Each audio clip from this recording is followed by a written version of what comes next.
આ વિડીયોમાં અમે તમને બતાવીશું માઇક્રોનીઝ NS નેઝલ સ્પ્રે કઈ રીતે વાપરવું। આ છે પ્રોટેક્ટિવ કેપ, આ છે નેઝલ ટીપ, આ છે એક્ચ્યુએટર અને આ છે મેડિસિન કન્ટેનર। સ્પ્રેનો ઉપયોગ ફક્ત તમારા ડોક્ટરની સલાહ અનુસાર અથવા આપેલા ઇન્સ્ટ્રક્શન પ્રમાણે જ કરવો। સૌથી પહેલા તમારા બાળકને હાથ ધોવા માટે પ્રોત્સાહિત કરો। બોટલને લગભગ 5 સેકન્ડ માટે ઉપર નીચે ઝુકાવીને ધીરેથી હલાવો અને પ્રોટેક્ટિવ કેપ હટાવી દો। જો તમે બોટલનો પહેલીવાર ઉપયોગ કરતા હો અથવા લાંબા સમય પછી કરો છો તો નોઝલને થોડી વાર માટે દબાવો જ્યાં સુધી થોડા ટીપા ન નીકળે। સ્પ્રેને તમારી આંખોથી દૂર રાખો। નોઝલ ટીપને કોઈ સોય દ્વારા વિંધશો નહીં અને તમારા નેઝલ સ્પ્રેને કોઈ બીજાને ઉપયોગ કરવા ના આપો। બાળકને કહો કે ધીરેથી નાક સાફ કરે। સ્પ્રેને સીધો રાખો અને તમારી પહેલી આંગળી નોઝલ ઉપર મૂકો। ધીરેથી નોઝલને અંદર નાખો। તેને કહો કે તે શ્વાસ અંદર લે જ્યારે તમે નોઝલ દબાવો અને ધીરે ધીરે મોઢે દ્વારા શ્વાસ બહાર છોડે। જો બીજા સ્પ્રેની જરૂર હોય તો આ પગલો ફરી કરો। ત્યારબાદ નાકના બીજા છિદ્રમાં પણ આ જ રીતે કરો।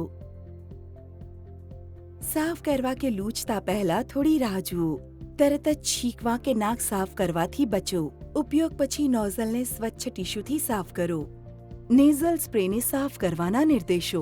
આ પણ મહત્વપૂર્ણ છે કે નેઝલ સ્પ્રેનું નોઝલ દરેક અઠવાડિયે સાફ કરવું। નોઝલને ઉપર ખેંચી બોટલથી અલગ કરો।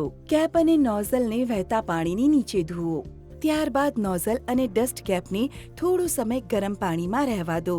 બોટલને ફરી લગાવતા પહેલા નોઝલ અને કેપને રૂમ ટેમ્પરેચર પર સુકાવા દો। વધુ ક્લીનિંગ ટિપ્સ માટે ઇન્સ્ટ્રક્શન મેન્યુઅલ વાંચો અથવા તમારા ડોક્ટરની સલાહ લો। માઇક્રોનીઝ NS બાળકો માટે કોમળ, લક્ષણો પર અસરકારક, કારણ કે દરેક શ્વાસ મહત્વપૂર્ણ છે। વધુ માહિતી માટે તમારા ડોક્ટરની સલાહનું પાલન કરો।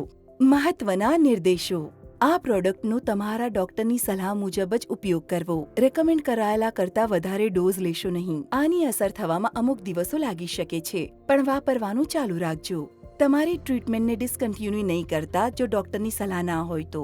આ પ્રોડક્ટ ખાસ કરીને તમારા માટે પ્રિસ્ક્રાઇબ કરાયું છે। આને બીજા સાથે શેર નહીં કરતા। આને બાળકોની પહોંચથી દૂર રાખજો। ઉપયોગમાં લેતા પહેલા બોટલને સારી રીતે હલાવો। આ ફક્ત નેઝલ યુઝ માટે છે।